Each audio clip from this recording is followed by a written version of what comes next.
And hello, here we are. Hi, everybody. It is Wine Wednesday. So, of course, it's Jeremy, the Existential Wine Guy, coming at you live from, the kitchen of Chez Maron here in Sacramento, California.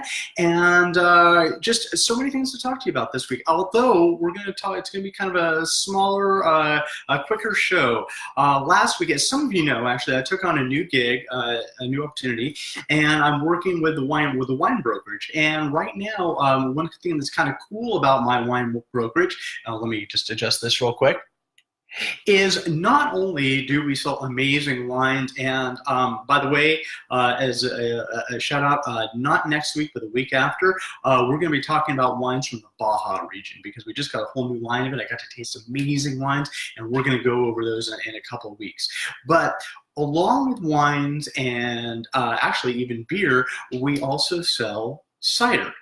And last week, I got a chance to go down to Carmel, where we're headquartered, and talk to our friends at South City Ciderworks, specifically Jen Martell, who's one of the owners, and just got a real education in cider. I've always been a fan of cider, but generally it's always been a little bit on the sweeter side. Yeah, and you know what I mean. And what I'm finding out now, and these new incredible ciders that are coming out actually all over the country, is cider is being just retooled and played with, and there's getting all sorts of new flavors and different styles out there, and it's really kind of an amazing thing. So I thought I would share just a couple of them with you, and also to talk a little bit about, hey, Jeremy, you're the Existential Wine Guy, and you're talking about cider. Well, I'm going to talk about a lot of, all different types of libation, to be sure.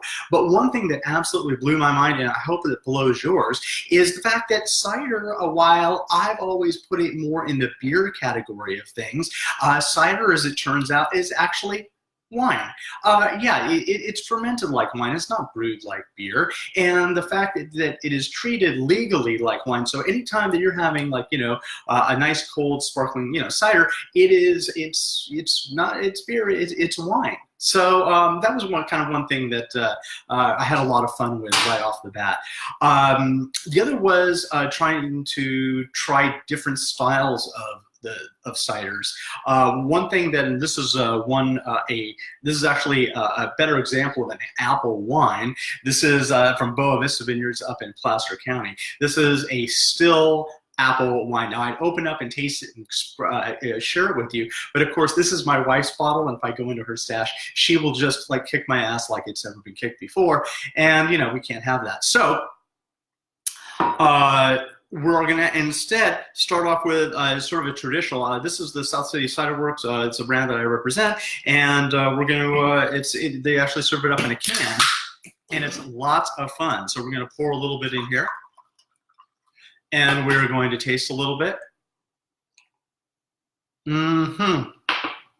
Oh yeah, really fantastic. This one tastes a little bit more like how you might expect, like the Martinelli Spiring sparkling, non-alcoholic cider. It's a lot like that with a little bit of a kick, but just a hint of dryness to it. It's not really sweet. It's not really made for kids. Definitely made for adults and made for, it's a lot of fun. I see that my betrothed here, Jana Marlise, just commented on Instagram that she would absolutely kick my ass if I'd gone into her wine, and vice versa. Two to tango, that sort of thing. So anyway, as we were going, we got a chance to taste about 4 or 5 different ciders from these guys, and what I was really kind of amazed with was the type of things that they were doing with it. There was everything from the Swiss style is the one that I just showed you, this one right here. We went from they have seasonal ones that they are bringing in, all sorts of different flavors, anything from honey to lavender to, just, it's really interesting. With wine, we don't really do that. We'll mix up varietals and things like that, but rarely are we going to actually infuse other fruits or herbs or anything like that into it. I think it's enough of a challenge just to make a really well-balanced, bottle of wine. So fun aspect of cider is the fact that you can go ahead and play around with it and do all sorts of different things and try it and kind of like walk off the reservation, try all sorts of new ideas, and if you have something that you can do, you just kind of go ahead and do it. When I was talking with Jen Martell from South City Cider, one of the things that inspired her to go ahead and start this company was the fact that she became gluten intolerant, or for whatever reason gluten wasn't a thing that she wanted to sort of have in her life, and I can certainly go with that. My wife is the same way. She chooses not to have things that have gluten in it. So that takes out a lot of stuff, and one thing it absolutely takes out is beer. So if you want sort of like the freshness of beer, the coolness and the crispness, you don't have too many other places to go other than cider. So she started getting into it, and that was one kind of fun thing for her. What I've noticed recently, when you go into a bar or a restaurant, you're starting to see ciders on the menu a little bit more. And now that those are getting on the menu and they're becoming a little bit more popular, I think you're starting to see more people want different things from ciders and also want more choices. So that's why you start to see the cider companies coming out with all these different versions of their cider, and doing different experiments and fun things like that. So next one, the one that actually I enjoy a little bit more, as I try to get my bottle opener out of my pants. There I am, just like totally off screen on Instagram. Thanks. Loads of production value here at Existential Wine Guy. Also, I think it's fun. I think this is something you see a little bit more in the beer industry and cider industry than you actually see in the wine industry, is you guys have a lot of fun with the names. So this is one of my favorites. All the good hop names were taken cider. You can play around with that a little bit. You do that a little bit with wine, but sometimes I think there's a thought that it may devalue the wine when you're a little bit too whimsical with the title of it. So one thing that I really like about the hop, this is actually fermented with hops, and it gives it a little drier feeling. You get just a little bit more of a fragrance to it as well. Oh yeah. Absolutely. This is something I prefer. Again, it's a little bit more drier, a little bit more crisp. It does have a kind of a little bit of a floral note to it as well, so it makes it kind of just interesting to try and to play around with. Also, what's kind of fun about I think when you have a drier cider, it's something that I can have more than one pint of. I think that generally when I have a cider, I have about one, and that's about it. It's usually too much, it may be too sweet or just like too fruity, not necessarily my style, but with the cider, you're actually having a lot more fun. I should say the dry hop cider. You're starting to see these drier ciders, and they're just crisper and they're cleaner, and not like beer because they do have a little bit of that fruit, but it's just a little bit more refreshing. And sometimes you just have that moment when it's like it's July 4th, it's 100 degrees outside, and maybe wine's not going to do it for you, and sometimes beer's not going to do it for you either. A nice cider is something that would really just kind of hit the mark, so to speak. One other thing that I was kind of always I've become more interested in with ciders is the history of ciders, and specifically their involvement.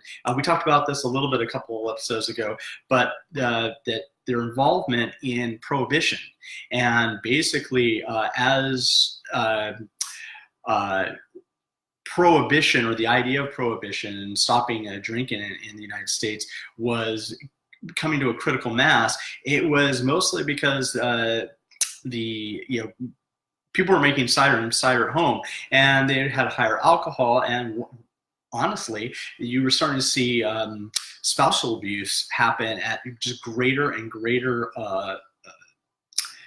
examples of it happening over and over again. So it was really the march towards Prohibition. It really started from the whole stopping domestic violence. That's where it started from. That's where the women's groups mostly got involved, and started moving Prohibition to it actually happening. Anyway, just kind of an interesting cider thing. Also, I think that that's one of the reasons we associate beer and cider together, because a lot of times, especially back in older times, people were doing these things at home. And yeah, people were always making wine at home well, but the turnaround time for both beer and cider are really quick. So I think it's something that very easily they got associated together. Both made at home, both made very quickly, both very consumed on kind of that level. Let's see who we got. Let's go. So let's thank, and I'm sorry, I'm going to butcher this last name, over at Mama Seo3. Join, thank you so much. Thank you so much for joining. I really appreciate you watching. And of course, Jana Melise is watching as well. Not a whole lot going on Facebook today. And, that's kind of an interesting thing. Both my wife and I, we both do our own Facebook and Instagram lives. And we're both noticing that the Facebook part of it is not really as exciting, for whatever reason, as the Instagram. So I should put it out to people, hey, do you watch this on Facebook? Should it only be on Instagram? It's, it's kind of a little bit of a hassle to set up these two cameras to get them both going at the same time. And I haven't found the right app yet to do one broadcast that will go to both places at the same time. Anyway, would love to know your thoughts. Again, I'm Jeremy, the Existential Wine Guy. I come at you live every Wine Wednesday at 5:30 p.m. And we goof off for about 10 or 15 minutes and we talk about wine and I answer your questions if you have any, or just kind of relate my experiences of things that I'm, what's going on in my mind, whether it be with wine, politics, hey, Star Wars, you've done that a couple times as well. This particular episode, we're going to go a little bit on the shorter side. It's gone about 15 minutes or so. I appreciate you watching. If you have any questions, please feel free to go ahead and direct message me, DM me, write a message in the comments. I would love to hear from you on any topics you would like to talk about, whether it's biodynamic wines, wines from a particular region, why this happens as a result of that. I'd love to talk to you about it. Anyway, again, it's Jeremy, the Existential Wine Guy. I'm going to say goodnight. I will not be here next week, but the week after, so 2 weeks from now, we're going to talk about wines from the Baja region, and seriously, it is going to blow your mind. Thank you so much. Cheers.